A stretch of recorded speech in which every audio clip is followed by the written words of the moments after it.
Welcome to MojoPlays. And today we're counting down our picks for the top 10 funniest boss fights in video games.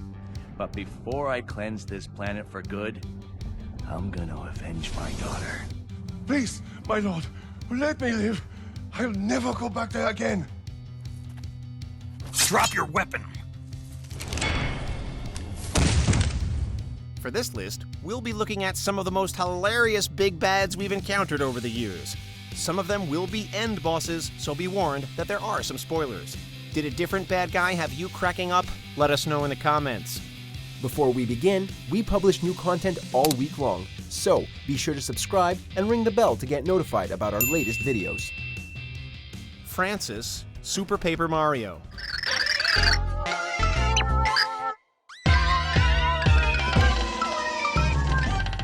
Francis isn't like the hulking monsters and sinister maniacs who make up most of the video game world's rogues gallery.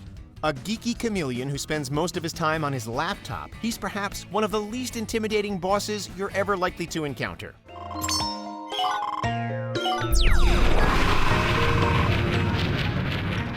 The closer our heroes get to him, the more pathetic he becomes, describing his kidnap victim as his only offline friend, and setting his fort security so that only, quote, Francis or hot babes can enter.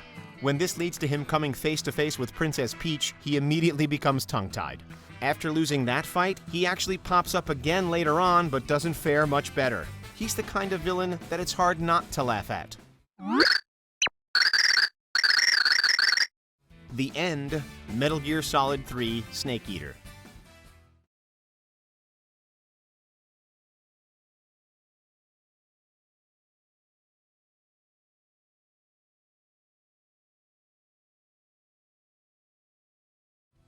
Like cardboard boxes and elaborate geopolitical conspiracies, wacky boss fights are a trademark of the Metal Gear Solid franchise, and the third game brought us the world's oldest sniper, The End.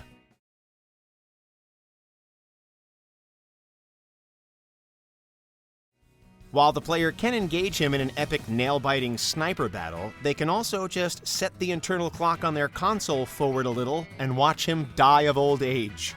It's the same sort of meta-gag which made Psycho Mantis such an iconic boss in the 1998 game.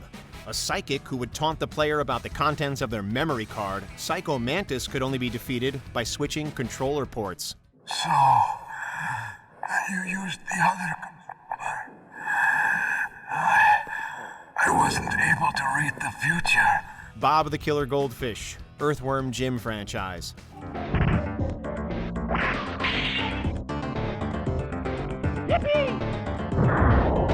When your hero is a space-traveling worm, it's always going to be a challenge to provide them with an antagonist who's even sillier than they are.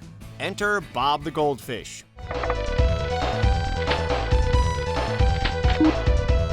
Confined to his glass bowl, Bob is jealous of Jim's suit and plots to steal it for himself. Naturally, Bob can't put up much of a fight and relies upon his feline bodyguards to battle Jim on his behalf. Once his goons have been dispatched, the actual showdown with Bob tends to be a bit of a comic anticlimax. Never more so than when Jim simply grabs Bob out of his bowl and swallows him whole.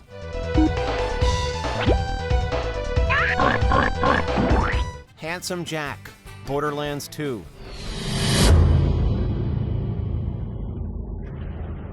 Stop us if you've heard this one before. A crooked one-time casino owner becomes president, boasting of his own importance and denigrating everyone else around him.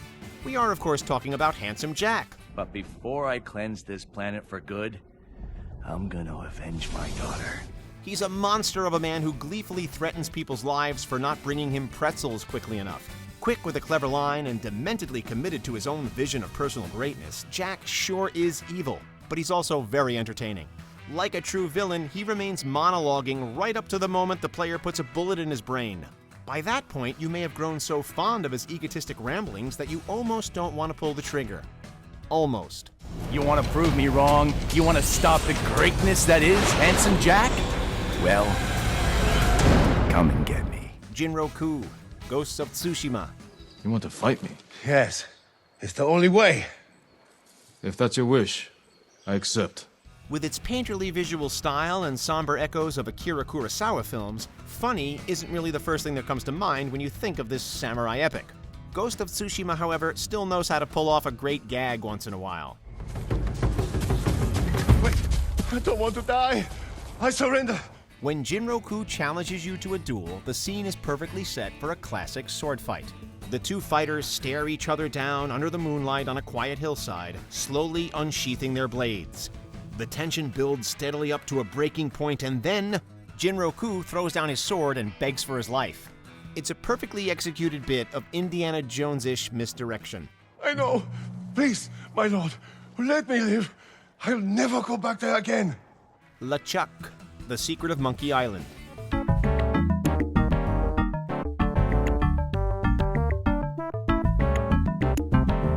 LeChuck is an undead pirate captain with a devilish mind, a horde of ghostly crewmates at his command, and a few nasty voodoo tricks up his sleeve. All things considered, he should make for a formidable foe.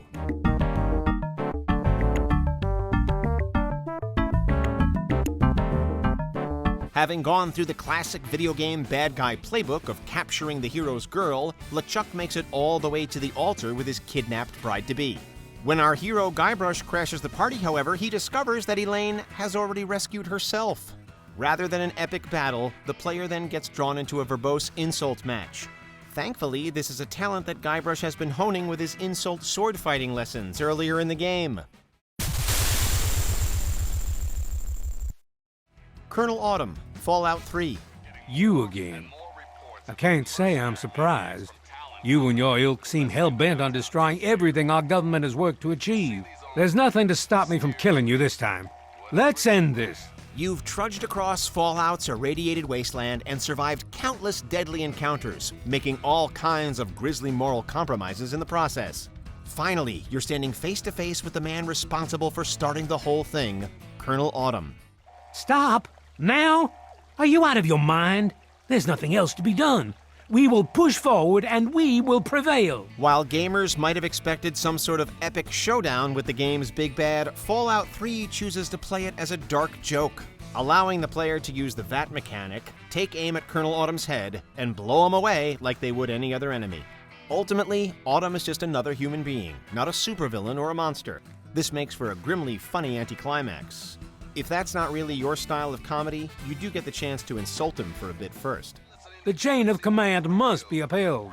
I wouldn't expect you to understand. Rabbid Kong, Mario and Rabbids Kingdom Battle.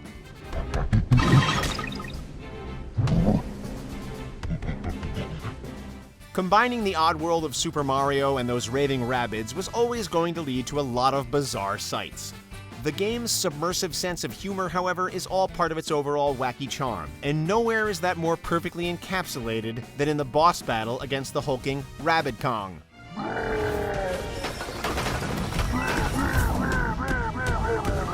After scaling a giant tower in preparation for his last stand, Rabbid Kong is unceremoniously toppled by a chaos-hungry Rabbid Peach. He still manages to pose for a selfie on the way down, though.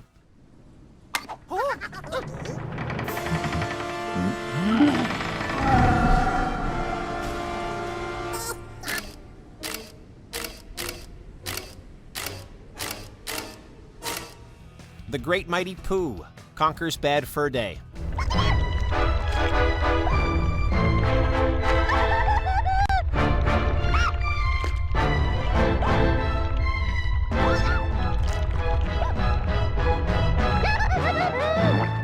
There are few games in existence as infamous as Conker's Bad Fur Day.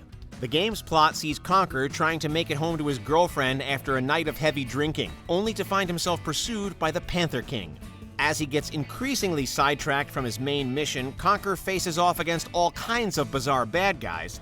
But nowhere is the game's childish, weird-out sense of humor more overt, however, than the battle with the Great Mighty Poo. A huge supply of tish comes from my chocolate starfish. It's not a nickname. He's a literal pile of opera-singing excrement who must be defeated using toilet paper and a great mighty flush. Gross. Oh, I'm going! No!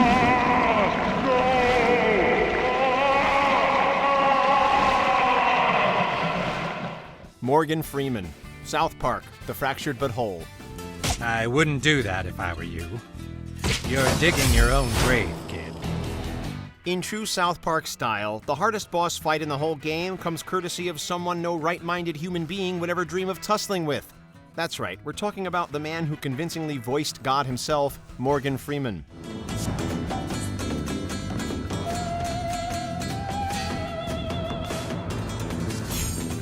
It's an optional boss fight, but the player best be ready should they choose to take on the beloved actor. If signature moves like the glistening freckles don't get you, the $1 million bitch slap just might. The game has lots of hilarious showdowns, but this one most effectively captures the what the heck am I watching feeling of all the show. It also makes for one of the most unforgettable boss fights in recent memory. You have potential, kid. Maybe I'll leave the old taco shop to you in my will. Check out these other great clips from MojoPlays, and be sure to subscribe and ring the bell to get notified about our latest videos.